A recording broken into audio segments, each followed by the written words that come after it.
being very tired and having nothing inside him, he felt so sorry for himself that the tears rolled down his cheeks. What put a stop to all this was a sudden fright. Shasta discovered that someone or somebody was walking beside him.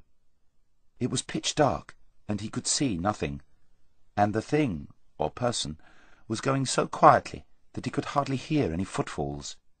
At last he could bear it no longer. "Who are you?"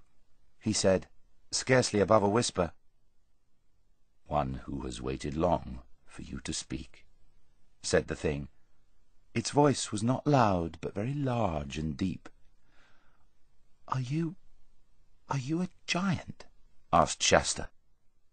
"You might call me a giant," said the large voice, "but I am not like the creatures you call giants."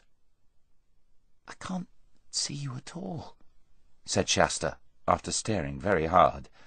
Then, for an even more terrible idea had come into his head, he said, almost in a scream, "You're not something dead, are you? Oh, please, please do go away. What harm have I ever done you? Oh, I am the unluckiest person in the whole world." Once more he felt the warm breath of the thing on his hand and face. "There," it said, "that is not the breath of a ghost. Tell me your sorrows." Shasta was a little reassured by the breath, so he told how he had never known his real father or mother, and had been brought up sternly by the fishermen. And then he told the story of his escape, and how they were chased by lions and forced to swim for their lives, and of all their dangers in Tashbaan, and about his night among the tombs, and how the beasts howled at him out of the desert. And he told about the heat and thirst of their desert journey, and how they were almost at their goal when another lion chased them and wounded Aravis, and also how very long it was since he had had anything to eat. "I do not call you unfortunate," said the large voice. "Don't you think it was bad luck to meet so many lions?" said Shasta. "There was only one lion," said the voice. "What on earth do you mean? I've just told you there were at least two the first night, and—" "There was only one, but he was swift of foot." "How do you know?" "I was the lion."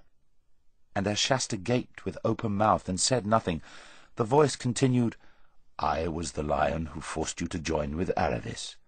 I was the cat who comforted you among the houses of the dead. I was the lion who drove the jackals from you while you slept. I was the lion who gave the horses the new strength of fear for the last mile, so that you should reach King Loon in time. And I was the lion you do not remember who pushed the boat in which you lay, a child near death, so that it came to shore where a man sat, wakeful at midnight, to receive you." "Then it was you who wounded Aravis?" "It was I." "But what for?" "Child," said the voice, "I am telling you your story, not hers. I tell no one any story but his own." "Who are you?" asked Shasta. "Myself," said the voice, very deep and low, so that the earth shook. And again, "Myself," loud and clear and gay. And then the third time,